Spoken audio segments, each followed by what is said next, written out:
Hai guys, selamat datang kembali di Republik Rupiah. Hari ini kita bakal bahas yuk, apakah ada efek domino berikutnya yang mungkin bakal kolaps nih setelah kemarin kejadian banyak di tahun lalu. Tragedi-tragedi, visi, dan beberapa platform yang pada jatuh. Hari ini kita bakal bahas nih tentang dua bilioner yang perang lagi. Mirip kayak CZ/SBF kemarin, cuman kali ini dari Gemini bersama dengan Digital Currency Group. Mari kita bahas yuk apa saja yang sedang terjadi dan penyebabnya dan mungkin kira-kira dampak ke depan seperti apa. Oke, let's go!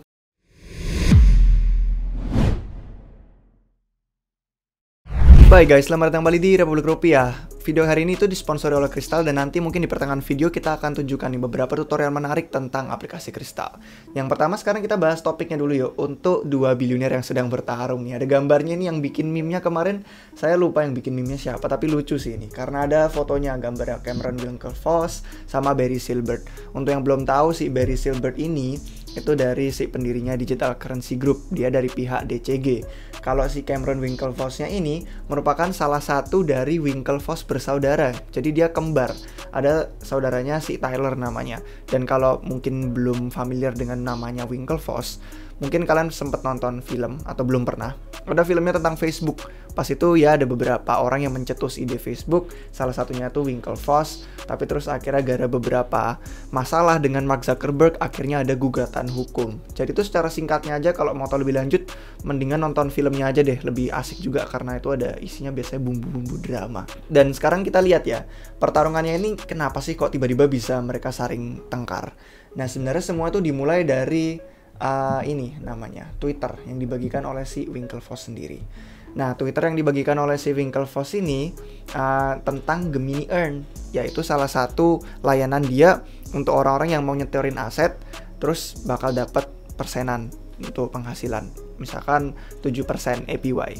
Dan salah satu letter yang dikasih ini itu ngomongin beberapa komplain nih ke si DCG-nya yang Barry Silbert tadi.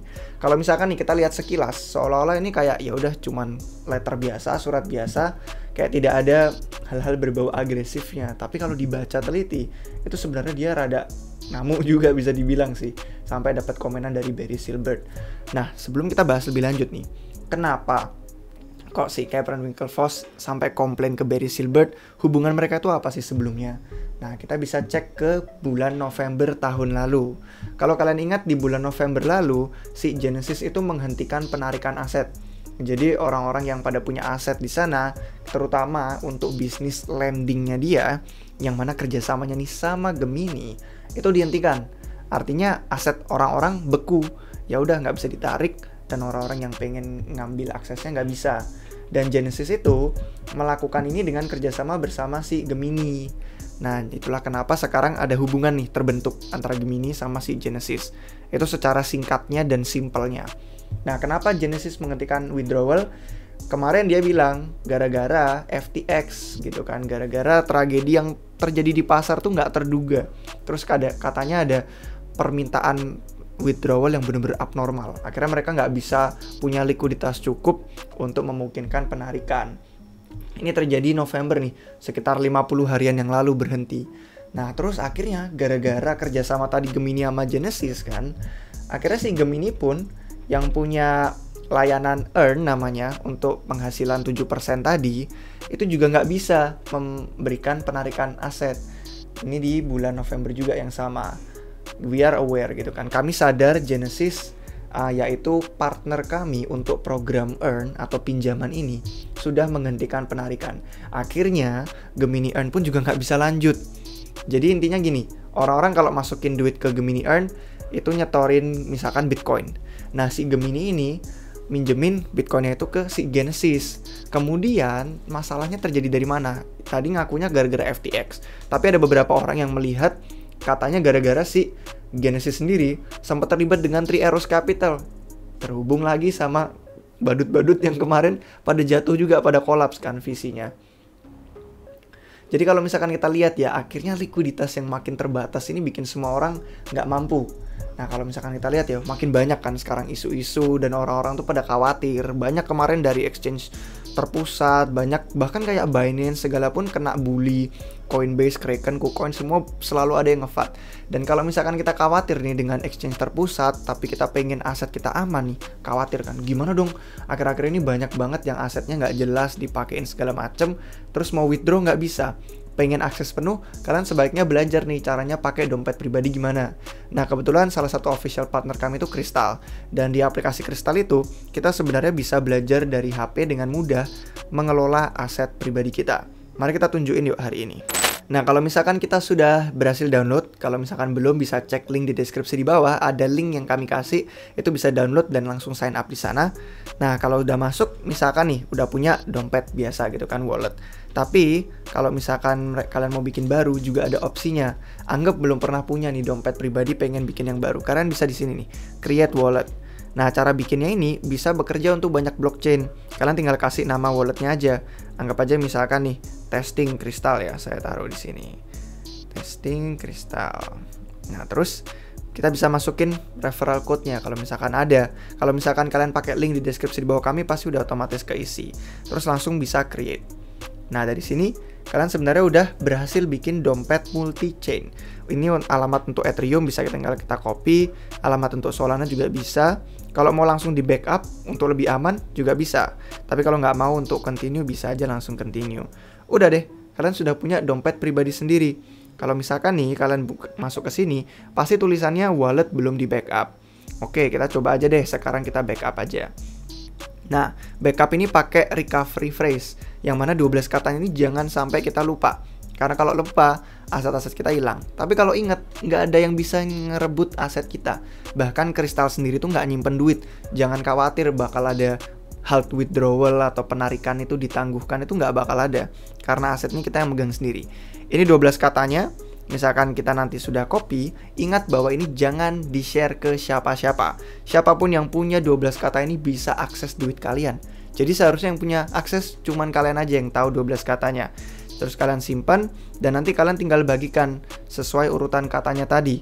Misalkan yang ke-7 katanya apa, 3 katanya apa, 9 katanya apa, 11 katanya apa. Kalau udah berhasil, nanti wallet kalian langsung ke backup. Udah deh, tinggal finish. Nah, sekarang kalian sudah punya dompetnya kalian sendiri. Kalau mau import pun gampang. Misalkan nih, kalian sudah punya dompet pribadi sebelumnya dan pengen nyobain Crystal di HP. Kalian tinggal import existing wallet. Misalkan kalian sudah punya Ethereum dan kalian tinggal import private key. Nah, satu hal yang keren nih, daripada kalian ngetik-ngetik, kadang kan takut salah ya. Kalau ngetik kan rangkaian huruf dan angkanya itu macam-macam. Nah, kalian bisa langsung scan di sini nih. Pakai scanner di sini. Langsung kalian bisa buka. Misalkan nih di desktop kalian sudah punya akun MetaMask. Kalian tinggal buka aja di sini akun detail, terus langsung kebaca kan. Ini untuk yang publiknya. Nah, untuk private key-nya kalian bisa langsung masukin private key di sini. Setelah nanti kalian berhasil login, kalian bisa langsung scan private key-nya tanpa kalian harus nge-copy itu. Tinggal pakai teks, udah deh otomatis keisi. Jadi sangat membantu kan. Nah, sekarang tinggal kasih nama walletnya aja. Misalkan ini wallet yang kalian pakai untuk garap airdrop gitu kan, biar lebih aman, nggak pakai dompet utama. Terus import walletnya, nanti pasti langsung kesambung, terus langsung kebaca semua aset yang sudah kalian punya tadinya di MetaMask di desktop. Jadi cukup mudah kan. Kalau misalkan tertarik, silahkan kalian cek link di deskripsi di bawah ini. Dan akhirnya kalian bisa belajar nih gimana caranya pakai dompet pribadi biar aman dari entitas terpusat apapun. Terima kasih Crystal telah membantu mensponsori video kita untuk hari ini. Oke, sekarang kita lanjut topiknya ya. Kalau tadi kita udah ngomongin nih Cameron Winklevoss ya. Sekarang kan kalian udah lihat hubungannya apa antara Gemini, antara Genesis, siapa yang minjemin duit. Memang rada bingungin karena semuanya sama-sama berawalan huruf G. Tapi jangan khawatir, yang intinya dari surat ini adalah dia ngasih tahu bahwa mereka udah mempercayakan 900 juta dolar aset ke Genesis. Ini dari si Winklevoss dari Gemini. Dan untuk 6 minggu terakhir, mereka bener-bener berusaha untuk nyari resolusinya gimana caranya bisa mendapatkan 900 juta dolar itu lagi, biar bisa orang-orang yang percaya pada Gemini Earn itu dapat duit mereka balik, mereka bisa di withdraw, akhirnya asetnya nggak dibekuin lagi. Nah, ada beberapa api yang diperciin sama Winklevoss gara-gara dia ngomong karena Genesis itu punya utang ke DCG gitu kan. kebalikannya, DCG itu punya utang ke Genesis tapi nggak bisa bayar. Akhirnya Genesis nggak punya uangnya itu. Nah, si Barry Silbert langsung deh ngebales, DCG itu nggak pinjem 1,6 miliar dolar dari Genesis. Terus dia bilang DCG itu nggak pernah kok ketinggalan bayar utang, selalu pembayaran bunga dan lainnya itu selalu lunas, dan yang berikutnya itu nanti di bulan Mei 2023. Terus dia bilang nggak ada masalah, dan DCG pun selalu berusaha untuk ngasih proposal ke Genesis, ke rekan-rekan mitranya, biar bisa dapat penyelesaian, tapi nggak ada respons. Terus langsung Winklevoss bilang, gak usah pura-pura deh, bla bla bla. Kayak udah banter-banter biasa, orang-orang pada saling nyalah-nyalahin. Nah, terus sekarang kita lihat yuk perspektif dari orang lain, pihak ketiga di si investor yang ngelihat drama ini. Si Winklevoss nyalah-nyalahin Genesis. Genesis bilang dia nggak salah. Akhirnya ke Winklevoss. Nah, sekarang si DC investor pun bilang, meskipun memang si Genesis itu salah, tapi pada akhirnya juga Gemini sendiri yang percaya untuk bermitra dengan Genesis. Terus akhirnya sudah mempercayakan duit itu dan bikin orang-orang gitu kan mau masukin duit. Padahal kan nggak ada yang maksa untuk Gemini bisa kerjasama sama Genesis. Dan si DC investor bilang, saya sih setuju. Memang Barry sama Genesis itu bener-bener bikin masalah gitu kan. Dan dia cuman capek aja gara-gara orang tuh makin nyalah-nyalahin, mentalitasnya tuh cuman ngasih duit ke orang lain untuk dipercayakan ke orang lain. Makanya si Kobe sampai bikin Twitter kan, dia kayak bingung dia, gara-gara kepala. Jadi si Gemini ada program earn. Customer itu pada masukin BTC di deposit. BTC yang masuk ke Gemini dipinjemin ke Genesis. Terus Genesis minjemin itu ke Three Arrows Capital. Nah, terus Three Arrows Capital masukin duitnya ke FTX. Duit yang masuk di FTX itu dipakai karena duit nasabah dipakai untuk dipinjemin ke Alameda. Nah, terus lucunya sekarang semua entitas yang disebutin ini udah hancur satu persatu. Alameda hancur, FTX hancur, Three Arrows Capital hancur. Makanya efek dominonya jadi kerasa ke si Genesis. Terus Genesis yang sekarang bermitra sama Gemini untuk program earn-nya akhirnya merugikan customer yang pada masukin duit. Nah, makanya si Kobe jadi sampai bingung gitu kan. Melalui semua transaksi ini, orang-orang tuh bener-bener kehilangan duit. Dan inilah yang dimaksud sama DC investor tadi, mentalitas pada percayain duit ke orang lain tanpa due diligence yang cukup dan tanpa manajemen risiko. Terus akhirnya orang di komen nanya, lah terus duitnya kemana? Kok hilang semua gitu kan? Sampai dibilang sama Kobia, siapa tahu mungkin dipakai untuk ngepam, untuk manipulasi harga, apalah yang namanya perdagangan orang dalam gitu kan, dipakai sama FTX Alameda sampai bener-bener hilang, atau mungkin kalah pertradingannya yang mereka lakukan. Jadi sampai di Frank Chaparro aja sendiri nanya, terus siapa dong yang bisa menghasilkan uang di pasar kripto? Jadi emang akhirnya yang kita lihat di surat itu ada ultimatum dikasih sama si Winklevoss. Dia kasih ultimatum 8 Januari. Dan orang-orang jadi bertanya, terus kalau 8 Januari Barry Silbert dari DCG ini nggak menyelesaikan masalah, apa yang akan terjadi? Orang-orang mulai pada spekulasi di komentar. Katanya Barry is going to have a bad week. Terus ada beberapa komentar-komentar lain yang lucu lah. Intinya kita nggak pernah tahu, makanya kita pantau nih. Tanggal 8 Januari nih kita pantau kurang lebih apa ya yang akan terjadi kalau Barry nggak bisa menyelesaikan masalahnya, dan Winklevoss mungkin siapa tahu bakal melakukan hal yang sama kayak Facebook dulu ngegugat hukum. Kita nggak pernah tahu. Sekarang kita ngecek singkat aja yuk sebelum kita tutup episodenya. Portofolio apa sih yang DCG punya? Ini beberapa aset yang bisa kelacak yang dibikin sama Mason Nystrom, dashboardnya dari Messari.